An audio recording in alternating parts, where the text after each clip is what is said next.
Hello, I'm Richard Frieder from the Hartford Vote to Coalition, and we are very pleased to present these brief interviews with candidates for the Hartford Board of Education who will be on the ballot on November 2nd.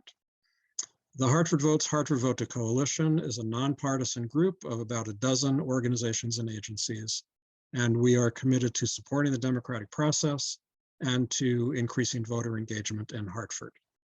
Normally, we host live in-person events with candidates, but this year, because of the pandemic, we are instead bringing you these recorded interviews in the hope that the interviews will help you get to know the candidates as you get ready to vote.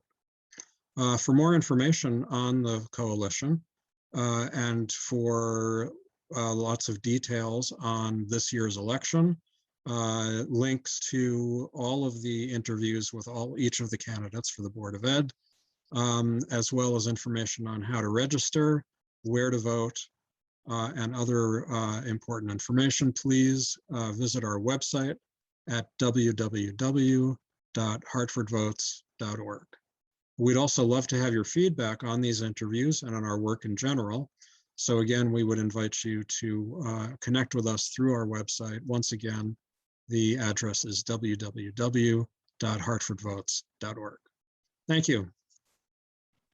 Well, hello and welcome to this session for the Hartford Board of Education election in November. November 2nd is our voting day this year, and in Hartford, it is the election of the Board of Education.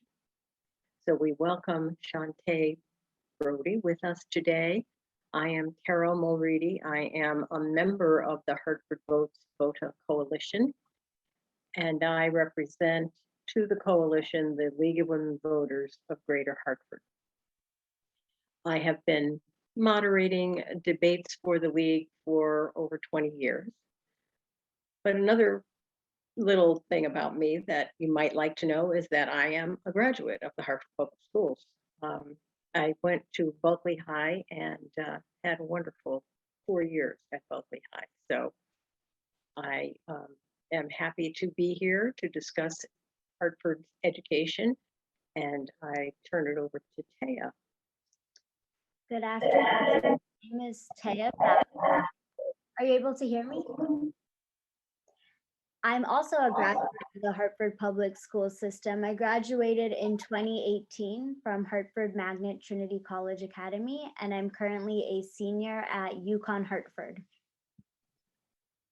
Oh, thank you, Taya. So we will begin our series of questions, and Taya and I are basically going to alternate Ms. Browdy with our questions, okay? So Ms. Browdy, it is now your turn to give a little history about yourself, a little biography. Thank you, and thank you for having me. Great to be here to discuss education. I am a Hartford native, born and raised in the north end of Hartford. I attended all Hartford schools, except 1 year I was bused out to the suburbs for 1 year. So graduate of Hartford Public Schools. I am a mother of 2 children, one who has gone through the Hartford Public School System and is now a college student, and one who is still being educated in the Hartford school system. I, for many years, have been, I learned myself about the school system and how to navigate it once my oldest entered the school system. I was at every meeting. I didn't want anyone to make a decision without me knowing like what decisions are being made affecting her education. That elevated to me being on school governance councils, on PTOs, and working with the district leadership at the time to lend a voice to their decision-making or whatever they were planning. I've worked, I was substitute teacher for 4 years. And I think, and so I was substitute teacher for 4 years, and You can't work for the school system and be on the Board of Education. So I exited being, Hartford Public Schools employee, ran for Hartford Board of Education, where I am ending my first 4-year term, and I am running for a second 4-year term. Thank you very much. So the first question is, during 2020, online education reportedly has been a challenge for students everywhere throughout the state, Hartford not being an exception. What would your suggestions be to assist students who have fallen significantly behind due to the COVID-19 protocols and online education for the last 18 months? What needs to be done to help them? One of the things that I asked about specifically is tutoring. So Hartford Public Schools offered tutoring while we were in the pandemic and 100% remote. I had not seen that be like readily available when school actually started. So that's something that I questioned. Our superintendent and her staff stated that that's something that they are in fact looking to bring back. I think it was wonderful because you could receive tutoring online. So the tutors were teachers, and you picked a time slot. I think we could do much better because you had to go in and do one day and then you had to another day. So I had experience with it, as a parent. So from that lens, I expressed my experience logging on and trying to pick dates. But once I got over that hurdle, it was very beneficial to my child. I think tutoring is going to be absolutely necessary. So if it was one thing that I had to say that could help us help students get closer to where they need to be, tutoring would be definitely my top. Thank you. Taya, would you like to take the next question?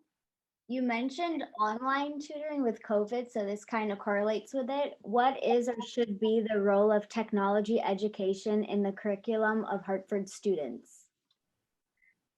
Well, I think for students to compete, we're going to have to be a school system of students that know how to use technology. So for the remote students, everyone, had the option of getting a device. Those devices were asked to bring back. It was my understanding that they were asked to be brought back because it was something that they would actually use in the classroom. Now that everyone, basically, there's a laptop or some kind of device for every student. I don't know that if that has started. I know it had not started yet with my student, but being well-versed, I should say, like knowing how to use technology from a very young age. We know children know how to use technology. We see very small children, they can grab their phone and get to an app and get where they need to be. So I think most of our students have some experience. I think it works to our benefit to utilize that in school more, now that that was our world for almost an entire school year.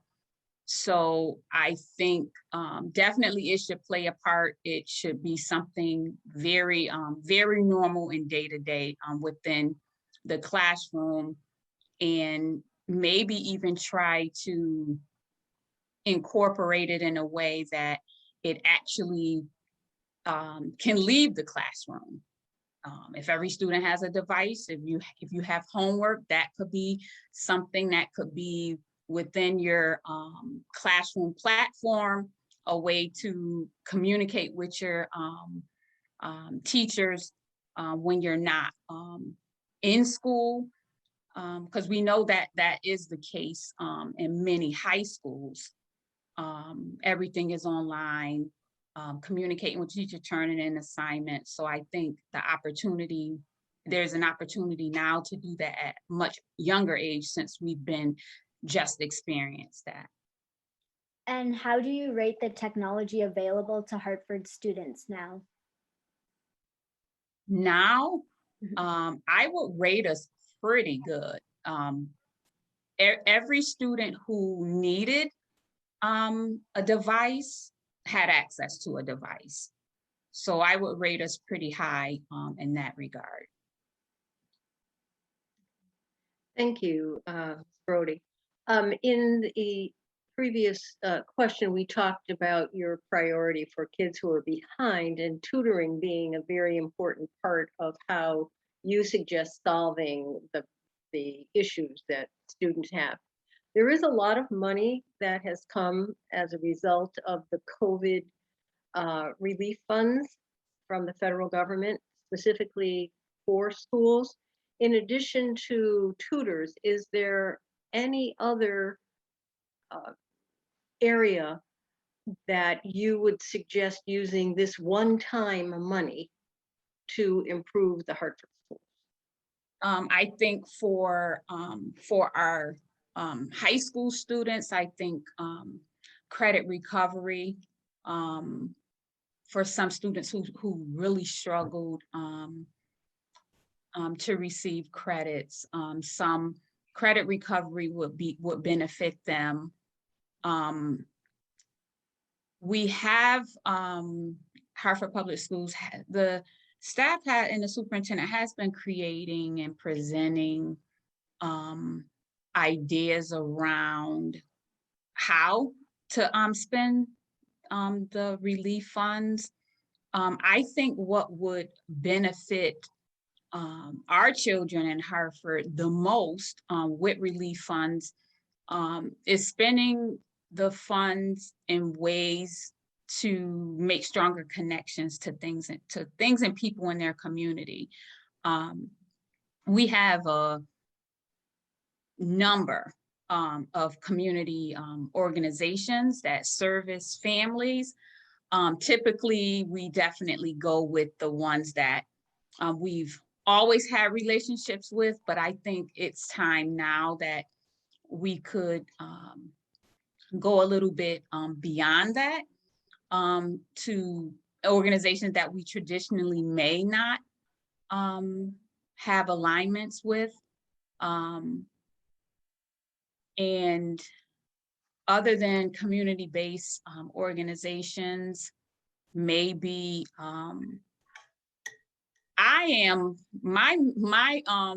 my thoughts always go to when you can make an impact in ways that it may not be in the school building, but it could be outside of the school building. And I many times have talked about the experience children have before they even enter the school system. I think it would benefit us tremendously to start making that a priority. I know some may think that it's not the priority of the school system, like we worry about the children when they get there, but it has proven that when children, some, and I'm not speaking of all children, but many of our children, when they start school, they already have not had the experience of school, of a child that, if we're comparing our children to the suburbs.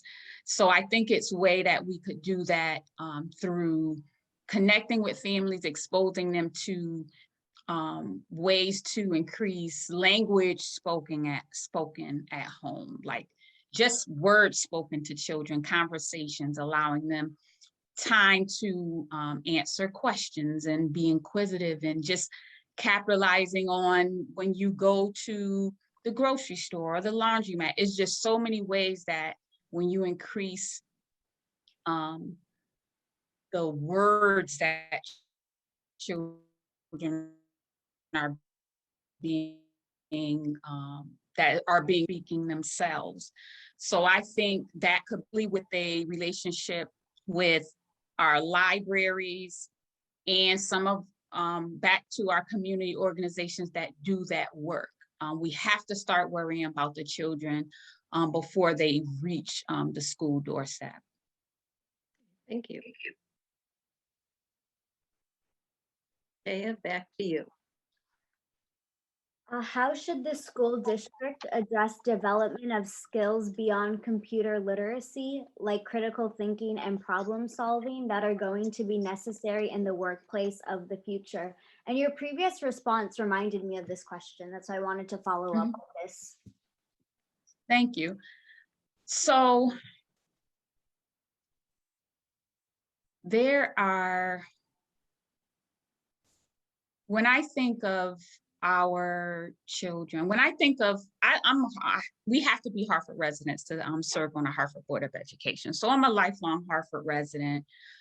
I know that our children are experiencing, like we're a choice district. We have magnet schools. We have children from many, many, many towns in the state going to school right in Hartford with our children.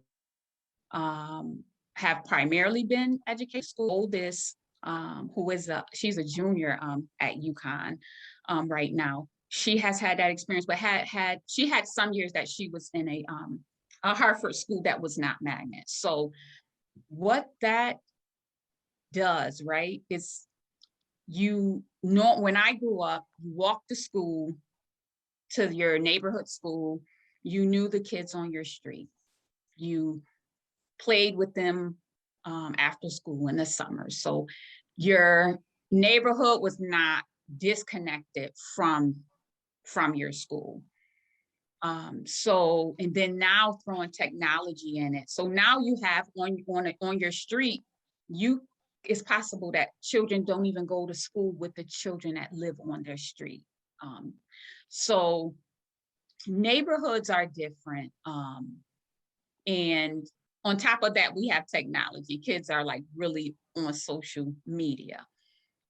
What I am thinking, it might just be my experience and my dealing with young people, is that we are good. It's good to be able to be in this tech world, right? But then you have to be able to express yourself, to express your feelings, to work in a team, and all of those things that I think our current school system and how it's set up, is not set up. I think the school system, as a result of magnet schools, I think the school system is better, but it came at a cost of the relationship with your neighbors and your with kids in school. So the reason why I'm saying that is because when you're not like, you have to foster like relationships in school. You used to be able to just you had the relationships outside of school. You're just going to school with the kids that you have relationships with, and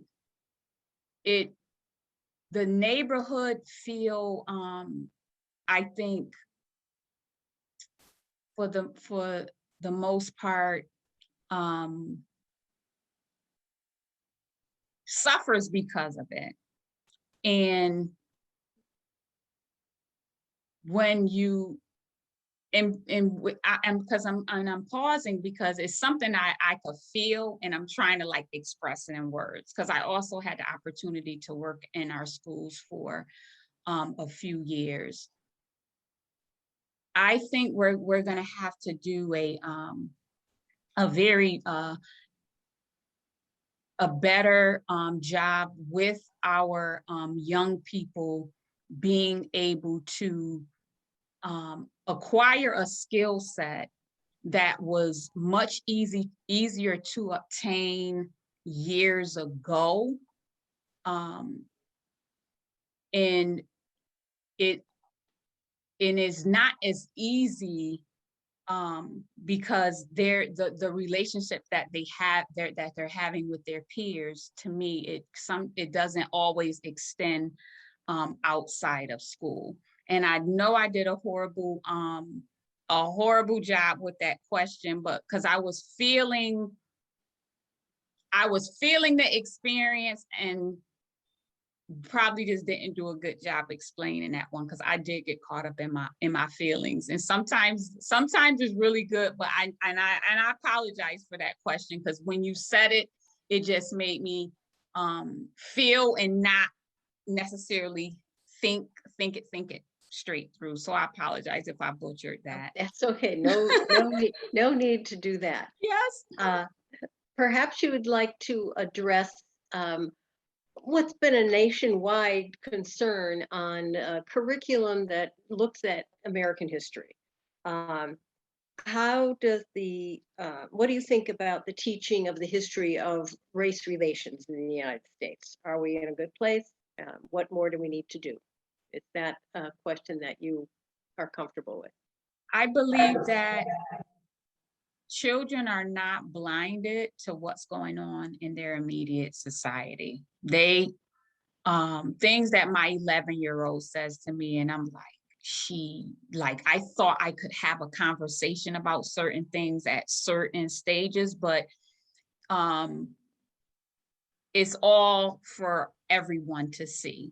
I think we do our children a disservice not to just be honest, to be honest about it, to own it and say, this is American history, this is world history. At this point, it doesn't benefit anybody to not just deal with it. It'll give the opportunity for in the classroom for children to learn about it, for them to see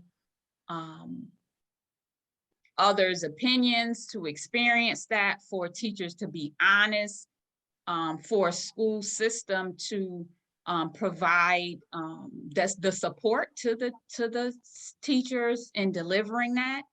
But it's for the world to see, and to just avoid the discussion of it, I think would do our students a disservice. But in saying that, I do realize that it is a lot of it is very sensitive material. It should be handled with care, but they already know what's going on. I just think it's an opportunity for them to get a clearer explanation of what that history is, and not just leaving it to themselves and to their own thoughts and making their own interpretations about it. I think it would be better if they, in a classroom setting, you're able to speak about it, to clear up any like misconceptions, to grow from it. I think it would benefit us greatly to just deal with it, because students see it and know it. Thank you. Thank you. And Taya, would you take the last question, please? Yes. Why did you choose to run for a seat on the Hartford Board of Education? You said, why I didn't hear you went out a little bit about. I'm sorry, why did you choose to run for a seat on the Hartford Board of Education? So this is my second time I have different reasons for both times. For this time, for many people who don't serve in this capacity, what you think it is, you can't even imagine. It is a thankless duty, but nevertheless, if you're serving, you absolutely don't do it for the thanks, because you would not be doing it for long if that's what you're waiting for. But it is an opportunity to create policy and to hold our highest paid employee of the city, hold her accountable for what. And at the same time, work